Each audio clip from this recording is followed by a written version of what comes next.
खबर लखनऊ से है, जहां विश्व हिंदू महासभा के सदर रंजीत कत्ल मामले में पुलिस पर बड़ा एक्शन लिया गया है। इस सिलसिले में 4 पुलिस एहलकारों को मुअत्तल कर दिया गया है। हजरतगंज में विश्व हिंदू महासभा के सदर रंजीत बच्चन का कत्ल हुआ था।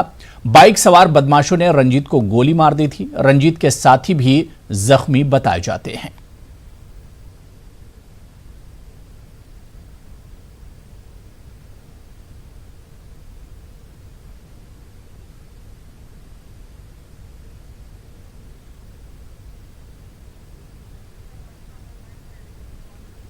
तो चलिए इस मामले में और मजीद जानकारी के लिए हम बातचीत करेंगे। सीधे लखनऊ का रुख करेंगे। हमारी नुमाइंदा अनामिका हमारे साथ लखनऊ से फोन लाइन पर जुड़ी हुई हैं। अनामिका, रंजीत मर्डर मामले में क्या कुछ अब तक पेशरफ्त हुई है?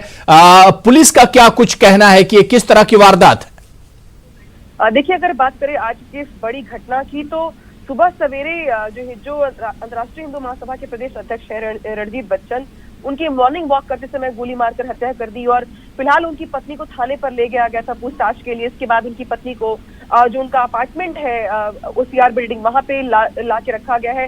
जो कार्यकर्ता है हिंदू महासभा के, उनमें काफी नाराजगी है, गुस्सा है, रोष है और पुलिस सभी तथ्यों की जांच कर रही है। गोरखपुर से लिंक बताया जा रहा है पूरे घटनाक्रम का। चूंकि गोरखपुर के रहने वाले हैं रणजीत बच्चन, वहां पे उनकी पहली पत्नी भी रहती हैं, इसलिए गोरखपुर से तार तलाशे जा रहे हैं कि आखिर क्या नाराजगी थी, क्या किस तरीके के संबंध थे इनके पुराने लोगों से, जिसकी वजह से इतनी बड़ी घटना को अंजाम दिया गया।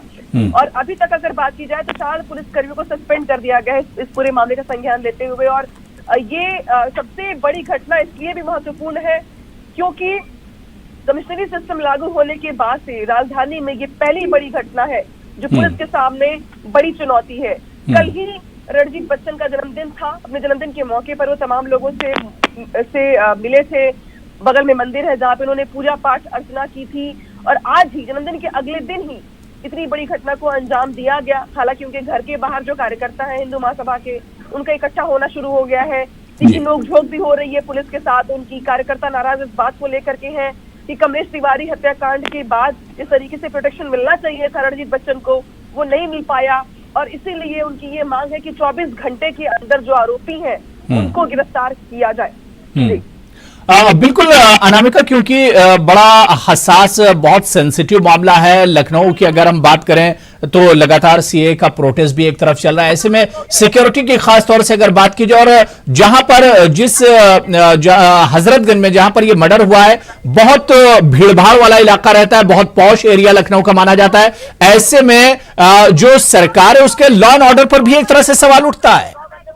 बिल्कुल, देखिए, बेहद पॉश इलाके में जहाँ पे हर रोज जो बच्चन है वो जाते थे मॉर्निंग वॉक करने के लिए, घर भी उनका जो है ओसीआर बिल्डिंग वो भी बर्लिंगटन के पास है, वो भी बहुत ही पॉश इलाके में है। तो कहीं ना कहीं सुबह सवेरे इतनी बड़ी घटना को अंजाम देना ये पुलिस के सामने चुनौती देने जैसा है। और शायद यही वजह है कि अब कमिश्नरी सिस्टम लागू होने के बाद लखनऊ में पुलिस कमिश्नर बैठते हैं, अधिकारियों की फौज तैयार की गई कानून व्यवस्था को संभालने के लिए, लेकिन बावजूद इसके इतनी बड़ी घटना को अंजाम देना कहीं ना कहीं लॉ एंड ऑर्डर पर सवाल खड़े करता है।